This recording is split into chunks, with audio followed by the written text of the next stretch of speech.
നമസ്കാരം. ഈ വാർത്താ ദിനത്തിലെ ഏറ്റവും പ്രധാനപ്പെട്ട വാർത്തകൾ സമഗ്രമായി പ്രേക്ഷകരെ അറിയിക്കുന്ന വാർത്താ സന്ധ്യ ആരംഭിക്കുകയാണ്. എല്ലാ പ്രേക്ഷകർക്കും വാർത്താ സന്ധ്യയിലേക്ക് സ്വാഗതം. ഞാൻ അനുജ. 24 ബിഗ് ബ്രേക്കിംഗ് വാർത്തയിലാണ് നമ്മൾ തുടങ്ങുന്നത്. ഓപ്പറേഷൻ നംഖോറിൽ കേരളത്തിൽ നിന്ന് പിടിച്ചത് അനധികൃതമായി കടത്തിയ വാഹനങ്ങളെന്ന് ഭൂട്ടാൻ ട്രാൻസ്പോർട്ട് അതോറിറ്റി. മറ്റ് രാജ്യങ്ങളിലേക്ക് കൊണ്ടുപോകാൻ അനുമതിയുള്ളത് ഭൂട്ടാനിൽ രജിസ്ട്രേഷൻ റദ്ദാക്കിയ വാഹനങ്ങൾക്ക് മാത്രമാണ്. SUV ലക്ഷറി വാഹനങ്ങൾ ഡീ രജിസ്റ്റർ ചെയ്തിട്ടില്ല എന്നും സ്ഥിരീകരണമുണ്ട്. വാഹനക്കടത്ത് അന്വേഷിക്കും എന്നാണ് ഭൂട്ടാൻ റവന്യൂ കസ്റ്റംസ് വകുപ്പിന്റെ പ്രതികരണം. ആദ്യമായാണ് വാഹനക്കടത്തുമായി ബന്ധപ്പെട്ട് ഭൂട്ടാൻ സർക്കാരിന്റെ പ്രതികരണം. ഭൂട്ടാനിലുള്ള വാഹനം ഇന്ത്യയിൽ ഉപയോഗിക്കുന്നതിന് നിയമപ്രശ്നങ്ങളില്ല, പക്ഷേ നടപടിക്രമങ്ങൾ പാലിക്കണം. ഭൂട്ടാൻ പൗരന്റെ വാഹനം ഇന്ത്യയിൽ എത്തിക്കുന്നതിന് മുൻപ് ഭൂട്ടാൻ ട്രാൻസ്പോർട്ട് അതോറിറ്റിയിൽ രജിസ്ട്രേഷൻ റദ്ദാക്കണം. അതിനുശേഷം NOC നൽകും. ഇതിന്റെ അടിസ്ഥാനത്തിൽ മാത്രമേ ഇന്ത്യയിലേക്ക് വാഹനങ്ങൾ എത്തിക്കാനാകൂ. എന്നാൽ ഇതുവരെ ഭൂട്ടാൻ ട്രാൻസ്പോർട്ട് അതോറിറ്റിയിൽ SUV ലക്ഷറി വാഹനങ്ങളുടെ രജിസ്ട്രേഷൻ റദ്ദാക്കിയിട്ടില്ലെന്നാണ് കണ്ടെത്തൽ. അതിനാൽ ഇന്ത്യയിലേക്ക് എത്തിയിട്ടുള്ള SUV വാഹനങ്ങൾ അനധികൃതമായി എത്തിച്ചതാണെന്ന് ഭൂട്ടാൻ ട്രാൻസ്പോർട്ട് അതോറിറ്റി സംശയിക്കുന്നു. വാഹനങ്ങൾ എങ്ങനെ ഇന്ത്യയിൽ എത്തിയെന്നതിൽ ഭൂട്ടാൻ റവന്യൂ കസ്റ്റംസ് വിഭാഗം അന്വേഷണം നടത്തും.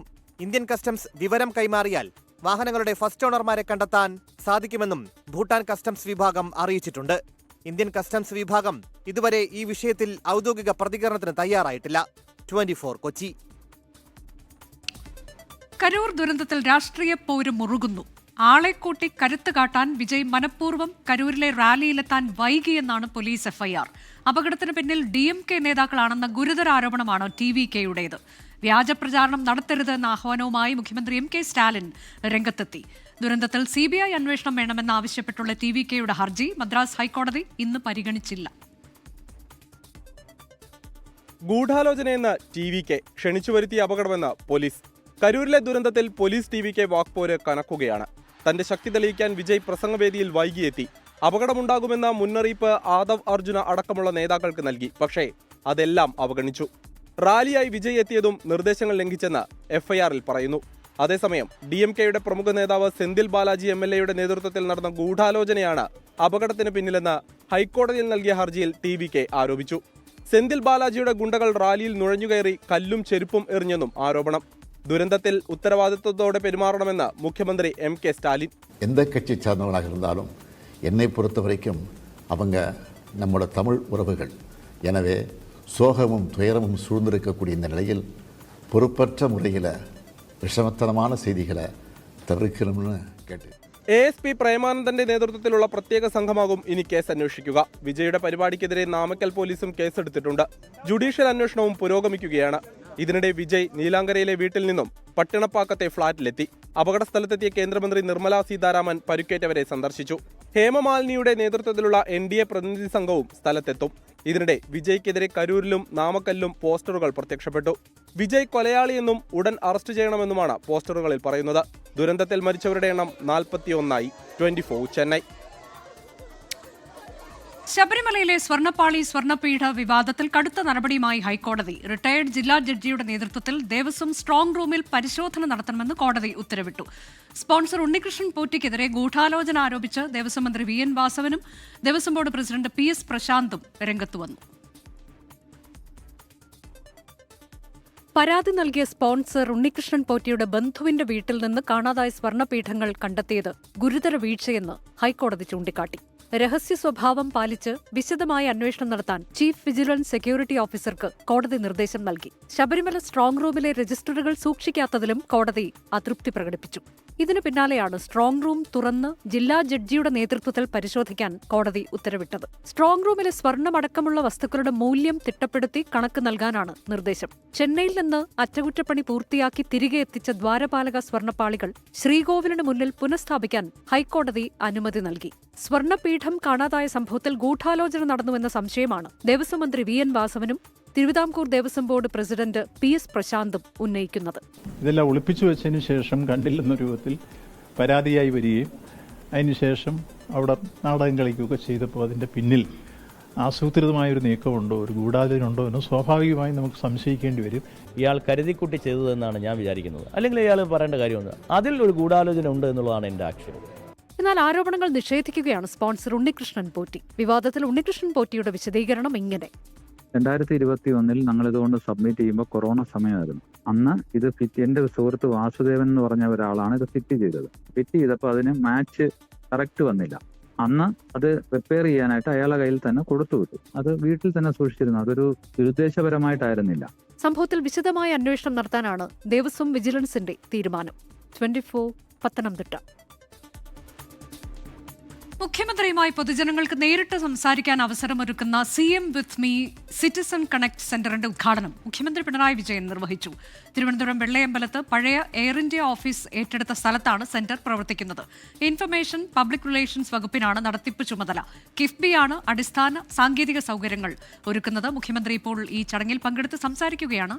അതിലേക്ക് തത്സമയം ജനങ്ങളിലേക്ക് ഇറങ്ങിച്ചെന്ന് ജനാധിപത്യത്തിൻ്റെ യഥാർത്ഥ അന്തസ്സത്ത ഉൾക്കൊണ്ട് പ്രവർത്തിക്കുന്ന സർക്കാരായിരിക്കും ഇതെന്ന് അന്നേ വ്യക്തമാക്കിയിരുന്നു.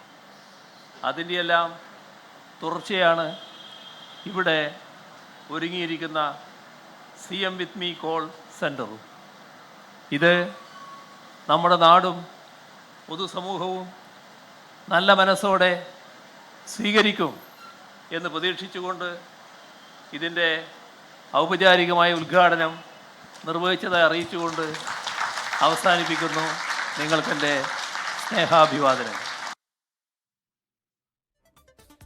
CM വിത്ത് മീ കോൾ സെന്ററിന്റെ ഉദ്ഘാടനം മുഖ്യമന്ത്രി നിർവഹിക്കുകയായിരുന്നു. പൊതുജനങ്ങൾക്ക് പരാതി നൽകാൻ മുഖ്യമന്ത്രിയുമായി നേരിട്ട് സംസാരിക്കാനുള്ള ഒരു അവസരമാണ്. പരാതിക്കാരെ തിരിച്ചു വിളിക്കും. എല്ലാ ജില്ലകളിലും നോഡൽ ഓഫീസർമാരുണ്ടാകും. അങ്ങനെ ഒരു പുതിയ പദ്ധതിക്ക് കൂടി തുടക്കമായിരിക്കുന്നു. അടുത്ത വാർത്ത. സംസ്ഥാനത്തെ സാമ്പത്തിക പ്രതിസന്ധി നിയമസഭയിൽ ഉന്നയിച്ച് പ്രതിപക്ഷം. നികുതി പിരിവിൽ സർക്കാർ പരാജയമെന്നാണ് പ്രതിപക്ഷ ആരോപണം. സാമ്പത്തിക പ്രതിസന്ധി നേരിടുമ്പോഴും വികസന കാര്യങ്ങളിൽ മുടക്കം വരുത്തിയിട്ടില്ലെന്ന് ധനമന്ത്രി KN ബാലഗോപാൽ പറഞ്ഞു. സാമ്പത്തിക പ്രതിസന്ധിയെ തുടർന്ന് SC/ST വിദ്യാർത്ഥികളുടെ സ്വർണ്ണ മെഡൽ ഇനത്തിൽ 10,000 പവൻ സർക്കാർ തടഞ്ഞുവച്ചിരിക്കുകയാണെന്ന് അടിയന്തര പ്രമേയം അവതരിപ്പിച്ച മാത്യു കുഴൽനാടൻ ആരോപിച്ചു. നിയമസഭയുടെ നടപ്പ് സമ്മേളനത്തിലെ 4ാം അടിയന്തര പ്രമേയം ചർച്ചയ്ക്കെടുത്തപ്പോൾ സാമ്പത്തിക പ്രതിസന്ധിയായിരുന്നു വിഷയം. ധനമന്ത്രി ബജറ്റ് പ്രസംഗത്തിൽ പറഞ്ഞ സാമ്പത്തിക ടേക്ക് ഓഫ് അഹമ്മദാബാദിൽ കൂപ്പുകുത്തിയ എയർ ഇന്ത്യ വിമാനം പോലെയാണെന്നായിരുന്നു പ്രമേയ അവതാരകനായ മാത്യു കുഴൽനാടൻ്റെ ആക്ഷേപം. SC/ST വിഭാഗങ്ങളുടെ സ്വർണ്ണ മെഡൽ പിടിച്ചുവച്ചിരിക്കുന്നതാണ് സാമ്പത്തിക പ്രതിസന്ധിയുടെ തെളിവെന്നും മാത്യു കുഴൽനാടൻ ചൂണ്ടിക്കാട്ടി. ഓണക്കാല ചെലവുകൾ സുഭിക്ഷമായി കടന്നുപോയി എന്നതായിരുന്നു ഭരണപക്ഷത്തിന്റെ മുഖ്യ പ്രതിരോധം. ഉത്സവത്തെ കൂട്ടിയതും ക്ഷേമപെൻഷൻ കുടിശ്ശിക നൽകിയതും ഭരണപക്ഷം ഉയർത്തിക്കാട്ടി. സർക്കാർ പ്രതിസന്ധിയില്ലെന്ന് പറയുമ്പോൾ കരാറുകാർ അടക്കം എല്ലാവർക്കും കുടിശ്ശികയാണ്. ഇത് പൊളിഞ്ഞ തറവാട്ടിലെ അവസ്ഥയാണെന്നായിരുന്നു PK കുഞ്ഞാലിക്കുട്ടിയുടെ പരിഹാസം. പൊളിഞ്ഞ തറവാട്ടുകാരെ പണിയാണ് എന്ന് പറഞ്ഞിട്ടുണ്ടെങ്കിൽ മേനി പറയും ചെയ്യും, ഒന്നിനൊട്ട് കാശ്. നികുതി പിരിവിലെ വീഴ്ച, ധനമാന്യമെന്റിലെ പരാജയം എന്നിവയിലൂന്നിയായിരുന്നു പ്രതിപക്ഷ നേതാവ് ചർച്ച ഉപസംഹരിച്ചത്. കേരളത്തിന്റെ ചരിത്രത്തിൽ ഫിനാൻഷ്യൽ മാനേജ്മെന്റ് ഇതുപോലെ പരാജയപ്പെട്ട ഒരു സർക്കാർ ഈ ചരിത്രത്തിൽ കേരളത്തിനുണ്ടായി. വെറുതെ വാചകമടിച്ചു പോകുകയല്ല സർക്കാർ ചെയ്തതെന്നും അതിന് തെളിവായി വിഴിഞ്ഞം തുറമുഖം അടക്കമുള്ള പദ്ധതികൾ ഇവിടെ ഉണ്ടെന്നും ധനമന്ത്രി തിരിച്ചടിച്ചു. സാർ, ഈ ബുദ്ധിമുട്ടെല്ലാം ഉണ്ടെന്ന് പറഞ്ഞ സമയത്ത് എവിടെയാ സാർ അടിസ്ഥാന സൗകര്യത്തിനുൾപ്പെടെ വിഴിഞ്ഞം തുറമുഖം ഈ സർക്കാർ അല്ലായിരുന്നെങ്കിൽ വിഴിഞ്ഞം എന്ന് പറയുന്ന തുറമുഖം കേരളത്തിൽ ഉണ്ടാകുമായിരുന്നു സാർ? അടിയന്തര പ്രമേയ ചർച്ച പതിവായപ്പോൾ അതിന്റെ ഗൗരവം ചോരുന്നുവെന്ന് സംശയിക്കാവുന്നതായിരുന്നു സഭാതലത്തിലെ ഇന്നത്തെ കാഴ്ചകൾ. സംസ്ഥാനത്തിന്റെ ധനസ്ഥിതിയെപ്പറ്റി ചർച്ച നടക്കുമ്പോൾ ഭരണ പ്രതിപക്ഷ ബെഞ്ചുകൾ പലപ്പോഴും ഒഴിഞ്ഞുകിടന്നു. ഇരുപക്ഷത്തും ചർച്ച കേൾക്കാനാളില്ലെന്ന് സ്പീക്കറും പരാതിപ്പെട്ടു. 24 തിരുവനന്തപുരം. തീവ്ര വോട്ടർ പട്ടിക പരിഷ്കരണത്തിനെതിരെ ഐകകണ്ഠ്യേന പ്രമേയം പാസാക്കി കേരള നിയമസഭ. വളഞ്ഞ വഴിയിലൂടെ പൗരത്വ രജിസ്റ്റർ തയ്യാറാക്കാനാണ് നീക്കമെന്നതാണ് പ്രമേയത്തിന്റെ കാതൽ. വോട്ടർ പട്ടിക പരിഷ്കരണത്തിൽ നിന്ന് കേന്ദ്ര തെരഞ്ഞെടുപ്പ് കമ്മീഷൻ പിന്തിരിയണമെന്നും നിയമസഭ പാസാക്കിയ പ്രമേയം ആവശ്യപ്പെടുന്നു. തീവ്ര വോട്ടർ പട്ടിക പരിഷ്കരണത്തിനെതിരായ സംസ്ഥാനത്തെ ഭരണ പ്രതിപക്ഷ മുന്നണികളുടെ വികാരമാണ് നിയമസഭ ഏകകണ്ഠമായി പാസാക്കിയ പ്രമേയത്തിലൂടെ പ്രതിഫലിച്ചത്. ദേശീയ തലത്തിൽ രാഹുൽ ഗാന്ധി ഉന്നയിക്കുന്ന വിഷയമായതിനാൽ എതിർപ്പൊന്നും കൂടാതെ പ്രതിപക്ഷം പ്രമേയത്തോട് യോജിച്ചു. വോട്ടർ പട്ടികയിൽ നിന്ന് യുക്തിരഹിതമായ ഒഴിവാക്കലാണ് ബീഹാറിൽ നടന്നത്. അതേ രീതിയാണ് ദേശീയാടിസ്ഥാനത്തിൽ തെരഞ്ഞെടുപ്പ് കമ്മീഷൻ ലക്ഷ്യമിടുന്നതെന്ന സംശയമുണ്ട്. തെരഞ്ഞെടുപ്പ് പടിവാതിൽക്കൽ നിൽക്കെ കേരളം, തമിഴ്നാട്, ബംഗാൾ സംസ്ഥാനങ്ങളിൽ തിടുക്കപ്പെട്ട SIR കൊണ്ടുവരുന്നതിനെ നിഷ്കളങ്കമായി കാണാൻ കഴിയില്ലെന്ന് മുഖ്യമന്ത്രി അവതരിപ്പിച്ച പ്രമേയം ചൂണ്ടിക്കാട്ടി. പൗരത്വത്തെ മതാധിഷ്ഠിതമാക്കുന്ന പൗരത്വ ഭേദഗതി നിയമത്തെ ഒടിതട്ടിയെടുക്കാനുള്ള ശ്രമം നടത്തുന്നവർ SIR-നെ എങ്ങനെയാണ് ഉപയോഗിക്കുകയെന്നത് ജനാധിപത്യം നേരിടുന്ന വെല്ലുവിളിയാണെന്നും പ്രമേയത്തിൽ പറയുന്നുണ്ട്. ബീഹാർ SIR പ്രക്രിയയുടെ ഭരണഘടനാ സാധുത സുപ്രീം കോടതിയുടെ പരിഗണനയിലിരിക്കെ തന്നെ തെരഞ്ഞെടുപ്പ് പടിവാതിൽക്ക് നിൽക്കുന്ന കേരളം, തമിഴ്നാട്, പശ്ചിമ ബംഗാൾ എന്നീ സംസ്ഥാനങ്ങളിൽ കൂടി തിടുക്കപ്പെട്ട് ഇതേ പ്രക്രിയ കൊണ്ടുവരുന്നതിനെ നിഷ്കളങ്കമായി കാണാൻ കഴിയില്ല. മുസ്ലിം ലീഗ് MLA-മാരായ എൻ ഷംസുദ്ദീൻ, നജീബ് കാന്തപുരം, കുറക്കോളി മൊയ്തീൻ, കോൺഗ്രസ് MLA-മാരായ PC വിഷ്ണുനാഥ്, T സിദ്ദിഖ് എന്നിവർ പ്രമേയത്തിന്മേൽ ഭേദഗതികൾ അവതരിപ്പിച്ചു. ഈ 4ാമത്തെ ഖണ്ഡികയിലെ വോട്ടറാവൂ എന്ന് നിഷ്കർഷയുണ്ട് എന്നതിന് ശേഷം വോട്ടറാകുന്നതിനായി സമർപ്പിക്കേണ്ട അനുബന്ധ രേഖകളിൽ റേഷൻ കാർഡ് പോലും ഉൾപ്പെടുത്തിയിട്ടില്ല എന്നത് ചേർക്കണം എന്നതാണ് എൻ്റെ അമെൻമെന്റ്. എൻ ഷംസുദ്ദീൻ അവതരിപ്പിച്ച 2 ഭേദഗതികൾ മുഖ്യമന്ത്രി അംഗീകരിച്ചു. പ്രതിപക്ഷത്തിന്റെ പൂർണ്ണ പിന്തുണയോടെയാണ് നിയമസഭ പ്രമേയം പാസാക്കിയത്. 24 തിരുവനന്തപുരം. സംസ്ഥാന സർക്കാരിനെ പിന്തുണച്ച NSSനെ കൂടെ നിർത്താനുള്ള ശ്രമം തുടർന്ന് കോൺഗ്രസ്. മുതിർന്ന നേതാവ് PJ കുര്യനും കൊടിക്കുന്നിൽ സുരേഷ് MPയും NSS general secretary G Sukumaran നായരെ സന്ദർശിച്ചു. ഇതിനിടെ മന്ത്രി KB ഗണേഷ് കുമാറിനെതിരെ പരസ്യ വിമർശനവുമായി പത്തനംതിട്ട മയിലാടുപാറ NSS കരയോഗം രംഗത്തെത്തി. NSS നേതൃത്വത്തിന്റെ സർക്കാർ അനുകൂല നിലപാടിന്റെ പശ്ചാത്തലത്തിലാണ് കോൺഗ്രസ് നേതാക്കൾ G സുകുമാരൻ നായരുമായി കൂടിക്കാഴ്ച നടത്തിയത്. ഇന്നലെ G സുകുമാരൻ നായരെ കണ്ട മുതിർന്ന നേതാവ് PJ കുര്യൻ അരമണിക്കൂറോളം ചർച്ച നടത്തി. കൊടിക്കുന്നിൽ സുരേഷ് MPയും കഴിഞ്ഞ ദിവസം NSS ജനറൽ സെക്രട്ടറിയെ കണ്ടിരുന്നു. സന്ദർശനത്തിൽ രാഷ്ട്രീയമില്ലെന്ന് കൊടിക്കുന്നിൽ സുരേഷ്. ഞാൻ ചങ്ങനാശ്ശേരി ഉൾപ്പെടുന്ന മാവേലിക്കൽ ലോക്സഭാ മണ്ഡലത്തിലെ MP എന്ന നിലയിൽ ചങ്ങനാശ്ശേരി പോകുമ്പോഴൊക്കെ സമയം കിട്ടുകയാണെങ്കിൽ ഹെഡ് ഓഫീസിൽ പോവുകയും അദ്ദേഹത്തെ കാണുകയും അദ്ദേഹത്തോട് സംസാരിക്കുകയും ചെയ്യുക പതിവാണ്. അങ്ങനെ ഒരു പതിവ് സന്ദർശനമാണ്. അതിൽ വലിയ രാഷ്ട്രീയ പ്രാധാന്യമോ മറ്റു യാതൊന്നുമില്ല. NSSന്റെ ഇപ്പോഴത്തെ നിലപാടിനെ സ്വാഗതം ചെയ്യുന്നുവെന്ന് LDF കൺവീനർ TP രാമകൃഷ്ണൻ. NSSന്റെ ആ നിലപാടിനെ ഞങ്ങൾ അങ്ങേയറ്റം വിലമതിക്കുന്നു, സ്വാഗതം ചെയ്യുന്നു. ഇതിനിടെ മന്ത്രി KB ഗണേഷ് കുമാറിനെതിരെ പരസ്യ വിമർശനവുമായി പത്തനംതിട്ട മയിലാടുപാറയിലെ NSS കരയോഗം രംഗത്തെത്തി. ജനറൽ സെക്രട്ടറി വളരെ മോശമായ രീതിയിലാണ് ഈ NSSനെയും അയ്യപ്പ ഭക്തരെയും അവഹേളിച്ചത്. അപ്പം ഇപ്പം അദ്ദേഹത്തിന് ഇങ്ങനെ തീരുമാനം എടുക്കേണ്ടതായിട്ടൊരു കാര്യമില്ലായിരുന്നതാണ് ഞങ്ങളുടെ എല്ലാ അഭിപ്രായത്തോടു കൂടി. അതിനെതിരെ ഞങ്ങൾ ശക്തമായിട്ട് പ്രതിഷേധം രേഖപ്പെടുത്തിയാണ് ഇപ്പം ഈ ഫ്ലെക്സ് ബോർഡ് ഞങ്ങൾ എല്ലാവരും കൂടി നല്ല ഉച്ചയ്ക്ക് എല്ലാവരും കാണത്തക്ക രീതിയിൽ ഞങ്ങൾ G സുകുമാരൻ നായർക്കെതിരെയും മന്ത്രിക്കെതിരെയും പ്രദേശത്ത് ഫ്ലെക്സുകളും ഉയർന്നു. തിരുവല്ല കായ്ക്കലിലും സുകുമാരൻ നായർക്കെതിരെ ഇന്നും സേവ് നായർ സൊസൈറ്റിയുടെ പേരിൽ ഫ്ലെക്സുകൾ പ്രത്യക്ഷപ്പെട്ടിരുന്നു. 24 പത്തനംതിട്ട. യുഎയിലെ ഷാർജയിൽ ആത്മഹത്യ ചെയ്ത കൊല്ലം സ്വദേശി അതുല്യയുടെ ഭർത്താവ് സതീഷിന്റെ ഇടക്കാല ജാമ്യം റദ്ദാക്കി. കൊല്ലം പ്രിൻസിപ്പൽ സെഷൻസ് കോടതിയാണ് ജാമ്യം റദ്ദാക്കിയത്. പ്രതിക്കെതിരെ ആത്മഹത്യാ പ്രേരണ കുറ്റം നിലനിൽക്കുമെന്ന് കോടതി വ്യക്തമാക്കിയാണ് നടപടി. സതീഷിനെതിരെ കൊലപാതക കുറ്റം നിലനിൽക്കില്ലെന്ന് കോടതി നിരീക്ഷിച്ചു. കോടതി നിർദ്ദേശപ്രകാരം സതീഷ് അന്വേഷണ ഉദ്യോഗസ്ഥന് മുന്നിൽ ഹാജരായി. ലഡാക്കിലെ സമാധാന ചർച്ചകൾ വഴിമുട്ടി. അടുത്ത മാസം 6 നടക്കേണ്ട ചർച്ചയിൽ നിന്ന് ലേ അപെക്സ് ബോഡി പിന്മാറി. അതേസമയം സംഘർഷത്തിൽ അറസ്റ്റിലായ സോനം വാങ്ചുക്കിന് പാക് ബന്ധമെന്ന ആരോപണം ഭാര്യ ഗീതാഞ്ജലിയും കാർഗിൽ ഡെമോക്രാറ്റിക് അലയൻസും തള്ളി.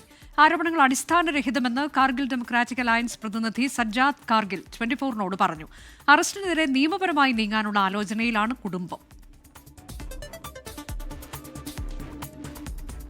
24 ഇംപാക്ട് വാർത്തയിലേക്കാണ് ഇനി. പൊതുവിദ്യാലയങ്ങളിലെ വിദ്യാർത്ഥികളുടെ ആധാർ അധിഷ്ഠിത തസ്തിക നിർണയ പ്രതിസന്ധി പരിഹരിക്കുമെന്ന് വിദ്യാഭ്യാസ മന്ത്രി V ശിവൻകുട്ടി. എല്ലാ വിദ്യാർത്ഥികൾക്കും സൗജന്യ യൂണിഫോം ഉറപ്പാക്കും. ഒരു അധ്യാപകനും ജോലി നഷ്ടപ്പെടാൻ പാടില്ല എന്ന് വിദ്യാഭ്യാസ മന്ത്രി അറിയിച്ചു. സ്കൂളുകളിലെ ഭിന്നശേഷി അധ്യാപക സംവരണ വിഷയം നിയമസഭയിൽ ഭരണ പ്രതിപക്ഷ തർക്കത്തിന് ഇടയാക്കി. NSS മാനേജ്മെന്റ് മാത്രമാണ് ഭിന്നശേഷി നിയമനം നടത്തുന്നത് എന്ന വിദ്യാഭ്യാസ മന്ത്രി V ശിവൻകുട്ടിയുടെ പരാമർശത്തിനെതിരെ സിറോ മലബാർ സഭ ചങ്ങനാശ്ശേരി അതിരൂപത.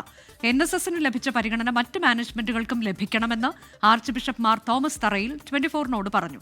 പൊതുസമൂഹത്തിൽ ക്രൈസ്തവ സമൂഹത്തിനെതിരെ തെറ്റിദ്ധാരണ പരത്തുന്നതാണ് മന്ത്രിയുടെ പ്രസ്താവനയെന്നും അത് പിൻവലിക്കണമെന്നും ആർച്ച് ബിഷപ്പ് ആവശ്യപ്പെട്ടു. തിരുവനന്തപുരത്ത് MVD വാഹനങ്ങളുടെ ഫ്ളാഗ് ഓഫ് വേദിയിൽ നിന്ന് ഗതാഗത മന്ത്രി KB ഗണേഷ് കുമാർ ഇറങ്ങിപ്പോയി. പരിപാടി സംഘടിപ്പിക്കുന്നതിൽ ഉദ്യോഗസ്ഥർക്ക് വലിയ വീഴ്ച സംഭവിച്ചുവെന്നും പരിപാടി റദ്ദാക്കിയെന്നും മന്ത്രി തുറന്നടിച്ചു.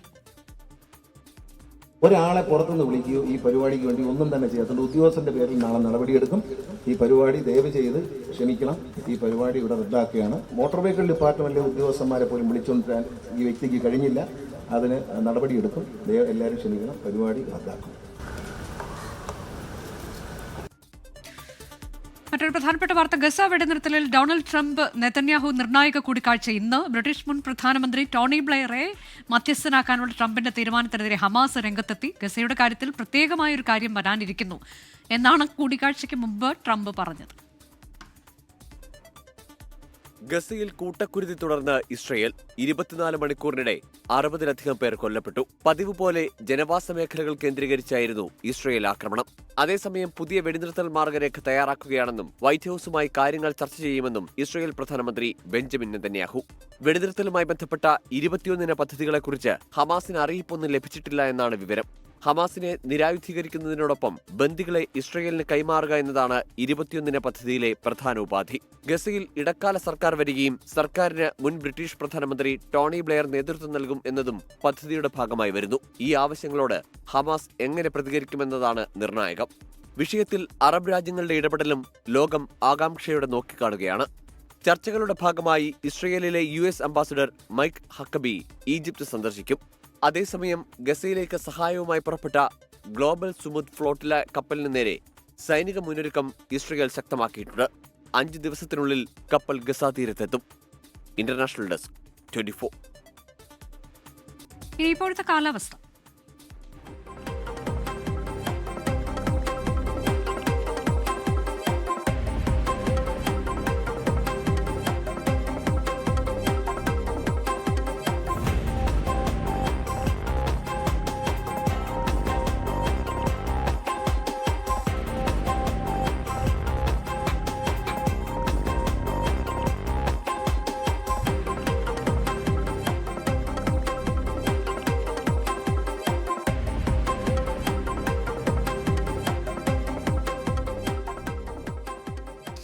വാർത്താസന്ധ്യ അവസാനിക്കുന്നതിന് ലോകത്തെവിടെയായാലും ഏത് സമയത്തും 24 വാർത്തകളും ഓഗ്മെന്റഡ് റിയാലിറ്റി പാക്കേജുകളും എക്സ്പ്ലെയിനറുകളും വിശദമായി കാണാൻ ഞങ്ങളുടെ യൂട്യൂബ് ചാനൽ നിങ്ങൾക്ക് സബ്സ്ക്രൈബ് ചെയ്യാം.